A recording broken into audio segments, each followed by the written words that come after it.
अस्सलाम वालेकुम नाज़रीन, नांदेड़ उर्दू न्यूज़ में आपका इस्तकबाल है। चलिए जानते हैं आज की खबर।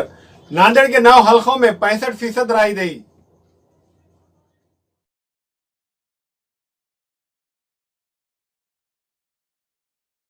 असम्बली इंतखाबात के लिए नांदेड़ जिले के 9 हलकों में जुमला 65% राय दही हुई है।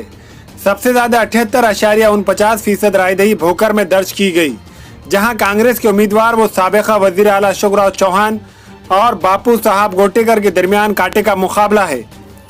शहर नांदेड़ के शुमाल में 58.30% और जुनूब में 58.86% राय दही रिकॉर्ड की गई है। गिनवट हल्के में 66.91, लोहे में 58.49, देगलूर में 58.50, मुखेड़ में 62.50, नायगांव में 70.3, हदगांव में 70.68% राय दही हुई है।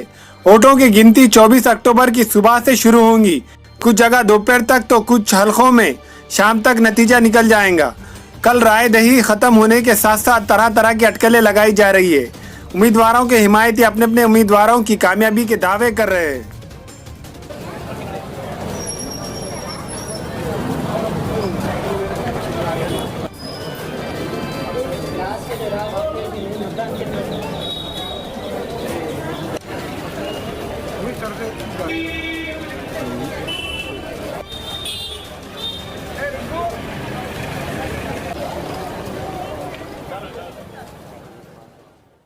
Nanded Urdu news YouTube channel को सब्सक्राइब जरूर करें और बेल आइकन को क्लिक करें। बेल आइकन को क्लिक करने से होगा ये कि आपको लेटेस्ट न्यूज़ अपडेट की नोटिफिकेशन मिलती रहती है।